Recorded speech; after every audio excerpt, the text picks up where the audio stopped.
Let's get salty!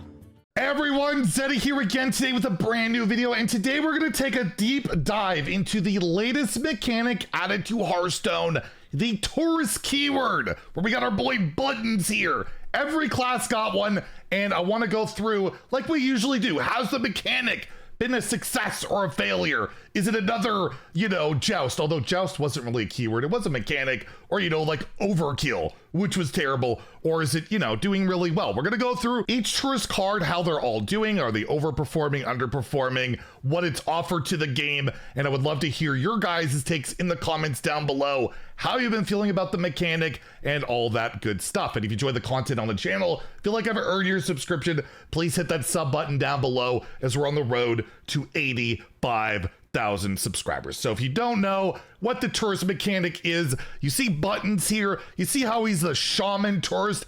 Every class has their own legendary tourist, and Death Knight gets the shaman one. So if I throw this guy into my deck, all of a sudden I go from only being able to build with Death Knight cards to adding shaman cards to my deck. It opens up deck building possibilities. It's limited to only Perils and Paradise cards, because if it was everything, like imagine the balance nightmare, it'd just be pretty broken. So it's limited to Perils and Paradise, and yeah, you could just throw in some shaman cards, you could throw in some Death Knight cards, take it on ladder. It's really unique, right? It allows for like basically having way more cards available to yourself for that expansion. However, I will note that it does come at a very large cost. You need to own the legendary. If you want to mess around with this, try out different stuff, you have to own the Taurus legendary for that class. That's one of the biggest downsides of this mechanic. For a whale like me who's got all the cards, it doesn't really matter, right? I can play with whatever, but a lot of people, it's like you got to be careful with what you craft.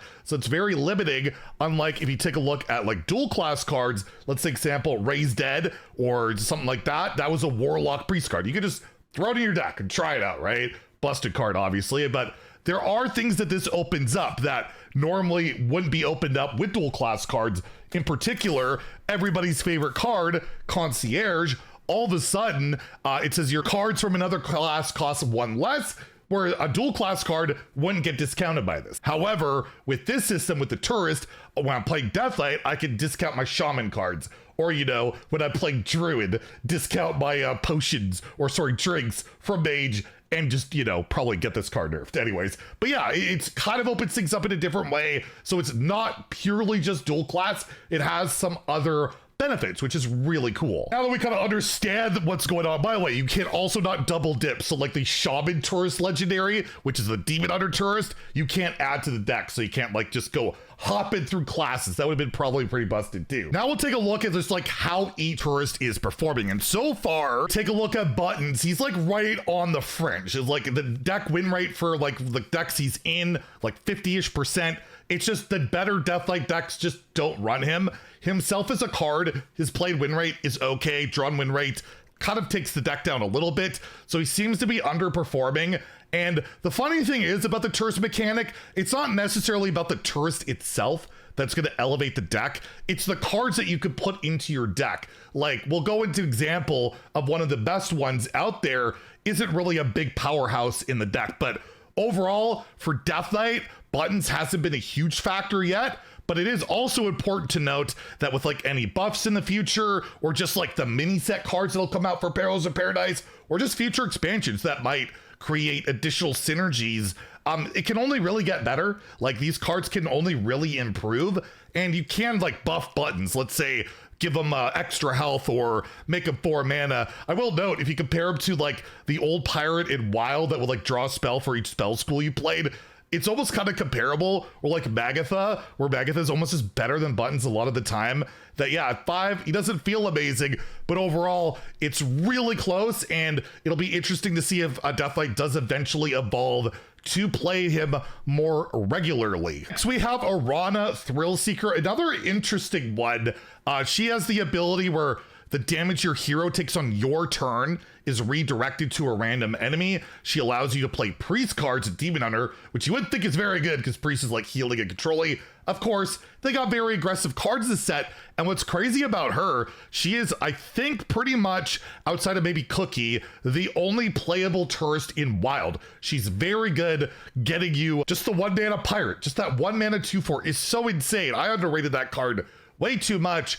And in standard, she's seeing play. The funny part is, the only good thing about Aranna, and it's what I was talking about with the tourist mechanic, is the card she lets you play. The early pirates, the shadow spells, those type of cards. Her win condition of like, you know, try to like fatigue and kill your opponent with that, terrible. Not working out at all. But if you look at her stats there, deck win rate 53%, and then her played win rate's 40, mulligan's 42, drawn win rate's 44. It's not necessarily about the card itself, it's the card she allows you to play with. So it's been kind of interesting to see her develop, and yeah, she's actually pretty good in standard and Wild. And you probably have seen this one around on ladder if you've been playing at all. Mistah Vistah, the druid tourist that allows you to access mage cards and has the battle cry in 3 turns, replay every spell you've cast between now and then. Sometimes it's nice, it's like a bit of a bonus, but overall, it's because you can play like Chalice, and there's 0 mana, and that's incredible. You can also look at like Tsunami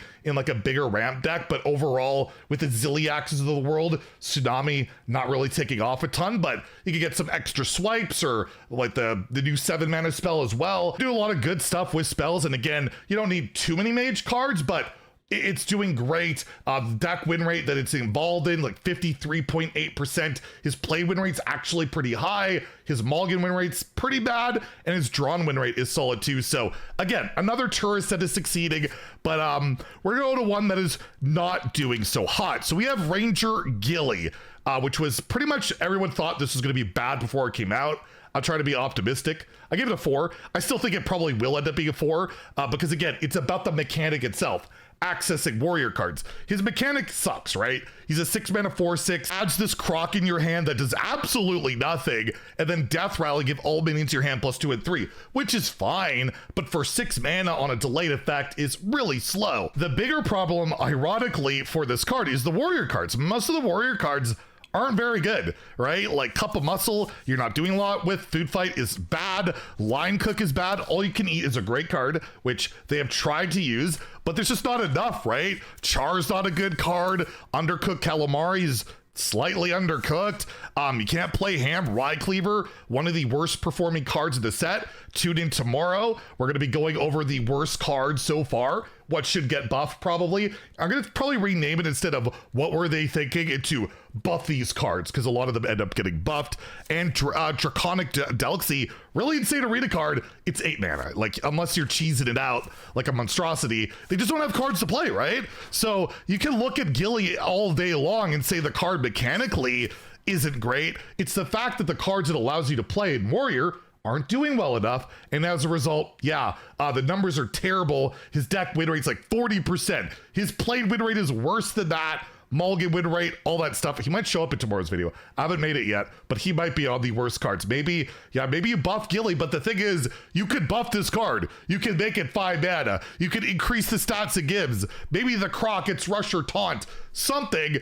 It probably will still suck because the warrior cards are what you're after. It's not Gilly. Most of the tourists aren't like insane on their own. That's just not the way they are. Speaking of that, we have Raylla Sand Sculptor. She's the paladin tourist, so you can play this in mage, access paladin cards, and after you cast a spell, you summon a random 2-cost minion and give it divine shield. So she is doing really quite poorly. It's kind of similar again, where if you look at the paladin cards, there's not a ton going on. However, she's the better part of the deck she's in. If you look at the numbers, there's like a 42% deck win rate on the card. When you play her, she actually win a little bit more. She boosts the win rate because with like cards like the Concierge, which might be getting nerfed, which will hurt this deck even more, but like Divine Brew, Life-Saving Aura, you can do a lot of crazy stuff and like cheat out Sea Shanty. There's just not enough else going on with that deck. And also, it's a lot slower than some of the other strategies that might get nerfed, that might get dialed back, so it can't really keep up. But again, she's a sign of actually a tourist that if you look at her from like a power level perspective, getting those 2-drops and Divine Shield's really good. It's not a bad card.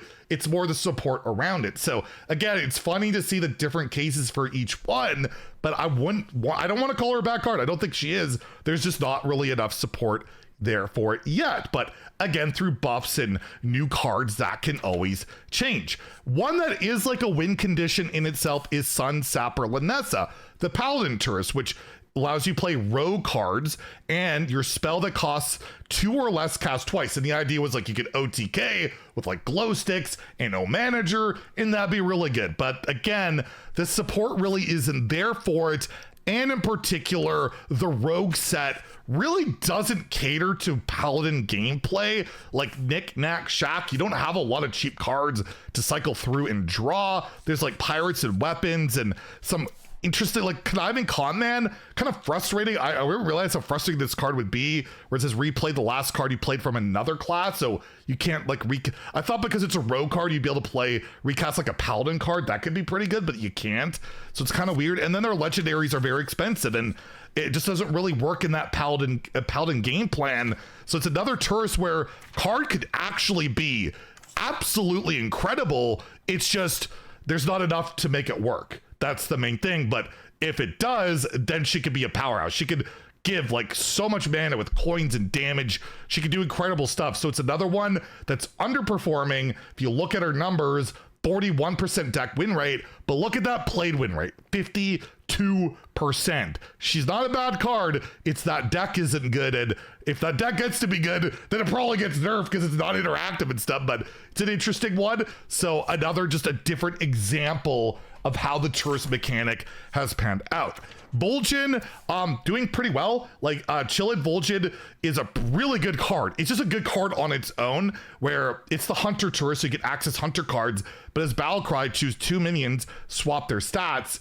You look at the play win rate of the card, it's like 52%. The deck win rate's like 49. Priest is really close. The demon hunter card, or sorry, the hunter cards they can access aren't bad. It's all like 1-drops, particular 1-drop synergy. So like particular the weapon kid, if you're playing Astral Automaton, sure, but just like Zarimi Priest or aggro cards, like just cheap cards, super good. And it's just really close and needs other decks to slow down a bit, and then it'll be really taking off. So not only is this card just good and cheap, unlike a lot of the other tourists, it is functioning pretty well with those cards. One that I would definitely say has been more of a success. There's been experimentation.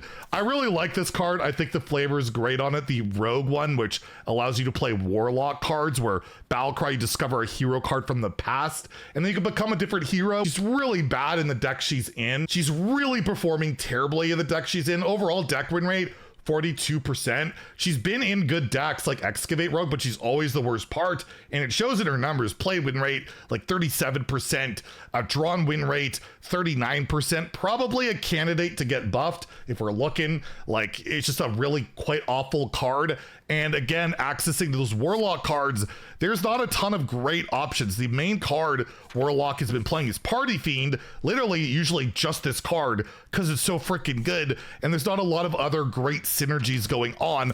Although they can access healing, the Excavate Rogues already heal to like infinite anyways. It just doesn't matter, and everything else is like self-damaging and like just doesn't make a lot of sense for Rogue.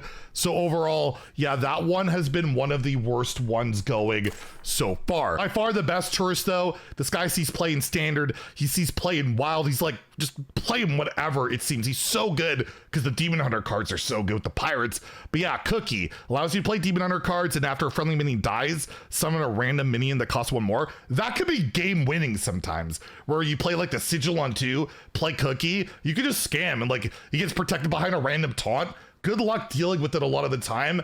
And yeah, he's one of the most powerful ones out there. Deck win rate like 57-ish%. Played win rate 55%. Mulligan win rate's good. Super awesome card, and really has captured what a tourist should do, probably the best of any of these, because you look at the cards they're playing, there's a lot, right? Like they're playing Patches, some are playing Adrenaline Feed, they're all playing like Sigil. Paraglide has been popping up for card draw in Wild too. I've seen Shutterwalk lists running Paraglide because it's just, you know, card draw, a class that typically doesn't have a lot. The location curation's been great, and these cards exist. But overall, yeah, this has been incredible. Not only it's served well as a card itself, but allowing you to play those other cards. So it's like the poster boy for what a tourist should do in Perils in Paradise. For Warlock, it's funny to take a look at. Summoner Darkmarrow, it just hasn't done anything really right now. One of the worst performing ones out there, has like a 42% deck win rate, played win rate even worse of like 38%, mulligan win rate even worse at like 33. He's not doing great, but this is more of a one where he's got a really quite unique effect of your death rattles triggered twice after you play a death rattle mini, destroy it. There's sort of a lot of death rattles you can do. The majority of them are very expensive, and today's game is so fast that the mechanic on the card isn't great. And then you look at the Death Knight cards, there's like nothing really going on that makes sense that you want to do. They got like freeze and some token stuff. It just doesn't make sense for Warlock. It's not really their strategy right now. So outside of like running the location, which is insane, it's more insane with all the tokens, right? Like Warlock just doesn't have a lot of that going. And the only death rattles are like Eliza, which again, token and just some random freeze thing. And I guess a rusher that's not bad, but overall really hasn't worked out. And then lastly, I mean, what more do we need to say about Hamm? He lets you play druid cards as a warrior. He eats a mini your opponent's deck, which if you're lucky, hits something good, you win the game. And he's just super popular because he can play druid cards. He's in like 15.5% of decks, like super popular, 51% deck win rate. Play win rate's really high. 56% of the time you play this guy, you win. And mulligan win rate's pretty poor, but overall, yeah, any class that was gonna get access to druid, particular or strong druid set, it was gonna do well. So if you take a look at the tourists overall class by class, there's some that are doing absolutely terribly. But if you take a look, I'll put the whole spreadsheet there or the stats there, like half of them are doing well or playable and the other half aren't. And I think for a tourist mechanic, which allows like dual class deck building, and as time goes on, people figure stuff out, buffs will happen. I think it's been a home run of a mechanic. I really enjoy it. It makes every deck just feel different. It gives a really cool different vibe when I'm playing these other class kind of flavorful cards. I'm really enjoying it. I think it's been a really fascinating mechanic to see it work out, and it's allowed me to play Priest and Demon Hunter. Like, what is that? It's so weird, but it feels kind of right?